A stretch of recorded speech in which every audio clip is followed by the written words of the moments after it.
the discriminating gamer, the board game review show that really, really hates it when you're running for one of those AT-ST power-ups on Hoth and then another stormtrooper cuts right in front of you and grabs it.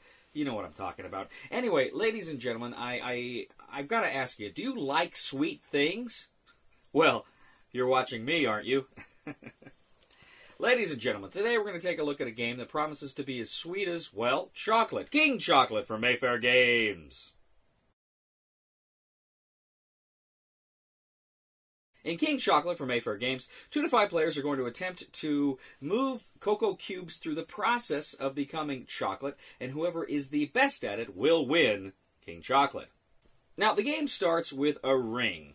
And the ring has different hexes on it. Now, each of these hexes represents a stage that the cocoa plant has to go through before it can become refined chocolate. There are different colors. They also have little circles on them to say how many cocoa cubes can go on them at a time. And then, of course, it has kind of a number with tick marks illustrating what stage in the process that color is. Now, at the beginning of the game, each player is going to get a number of hexes. There are these tiles that have 2 hexes on them. So you're going to lay them down, and they each represent, again, different stages in the production process of the cocoa. So you have to lay one of these down connected to the ring. It can be inside the ring, but more of them are going to go outside the ring as the game progresses. Now, after you've placed your hex, you have 3 action points to spend. Now, you can, for 2 action points, place a worker. These are meeples. Now, what you're going to do is you're going to place them into groups of colors. So whenever there's a color, a section that has a group of colors that are very similar, and when you place a tile, you don't have to make the colors touch, but you might want to because you want to create this group. Now, if you put your worker there in where a bunch of those colored hexes are together, you essentially claim that region. Any cocoa that moves out of there is going to give you money. For 1 action point, you can do production. Essentially, you can create cocoa cubes on the number 1 hex. I think that's yellow. You can create them, or you can move any cubes from whatever tile they're on to the next highest number in the different color. Now, this can be difficult because each of the hexes may have a certain number of rings, and you may not be able to move all of them. But whenever you move cocoa cubes from one region to another, if there is somebody who has claimed the region where they started out on when you moved them away from, then that person gets $1 for every cocoa cube that was moved. So you may kind of be helping some other people. If they've got cocoa there and you're moving it off, maybe to get to your region, you're going to help your opponents. Now, for 1 AP, you can move a worker. You can pick a worker up from one region, from one group, move him to another group that you think may be more profitable for you in the long run. And finally, for another AP, 1 AP, you can draw a tile. Now, you may run out of tiles, and in fact, you'll be penalized at the end of the game if you don't have a tile, so you want to make sure you are constantly drawing tiles. If your turn comes around and you don't have a tile, you don't get to place a tile. So you want to make sure you have the ability to place a tile when your turn comes around, and be sure you have a tile by the end of the game for scoring. Players go around and around, taking their turns, placing tiles, doing the various actions that they can. Now, there's also going to be always 4 tiles that are face up that you can draw from, or you can take a chance to draw a face down one. But as soon as you can't replace any of the 4 face up ones, as soon as that's no longer an option, then you end the game, and then you go to scoring.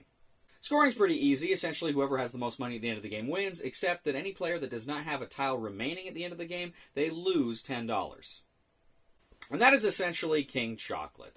Moving cocoa cubes around the various hexes, trying to make the most money, and, of course, making sure you don't get caught without a tile at the end of the game. A couple of things I want to talk about King Chocolate. There's been a lot of criticism for this game, and the first piece of criticism is that the aesthetic of the game is not that interesting, it's not that engaging. Some people have said just the colors aren't that great, there's just not a lot here. Each of the tiles, you've each got player screens to kind of hide how much money you've got in your various tiles. They all are kind of the same, except slightly different colors. And people have just said, you know, there's just not a lot to the visual aesthetic of this game. I would have to agree. This is not a really good-looking game. I don't think it's horribly ugly or anything. It's just there's nothing terribly exciting about it. And that's a shame.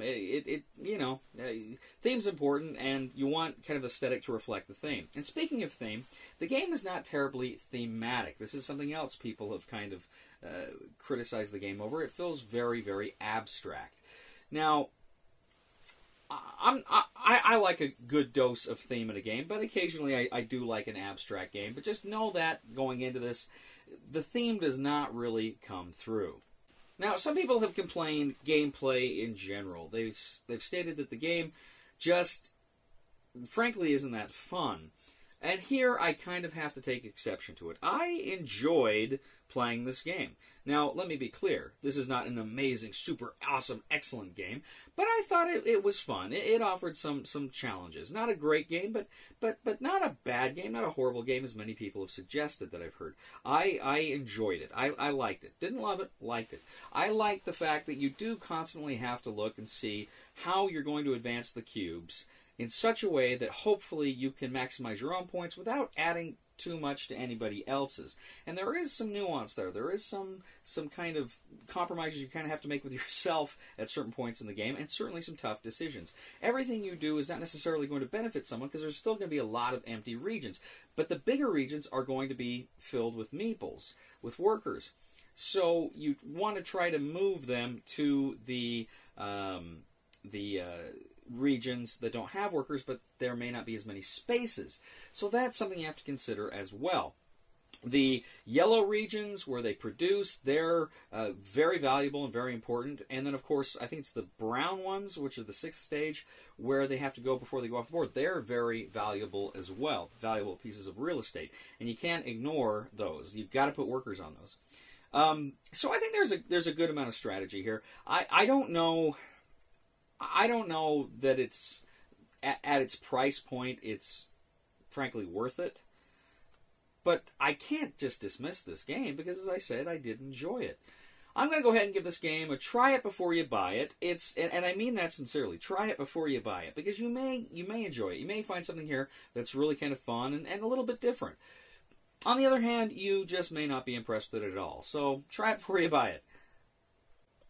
Thank you once again for joining us today on The Discriminating Gamer. As always, we ask you to please leave a comment for us on YouTube, on Board Game Geek, on our Facebook page, or on thediscriminatinggamer.com. We ask you to please like us on Facebook, subscribe to us on YouTube, and follow us on Twitter. We are The Discriminating Gamer, and I gotta tell you, in high school, I ate so many chocolate bars that they actually called me King Chocolate. Queen Chocolate. Please somebody help me on my feet again. And I don't know where I'm going, and I don't know where I've been. Please somebody help me on the solid ground. It's a long time, and I'll be dying.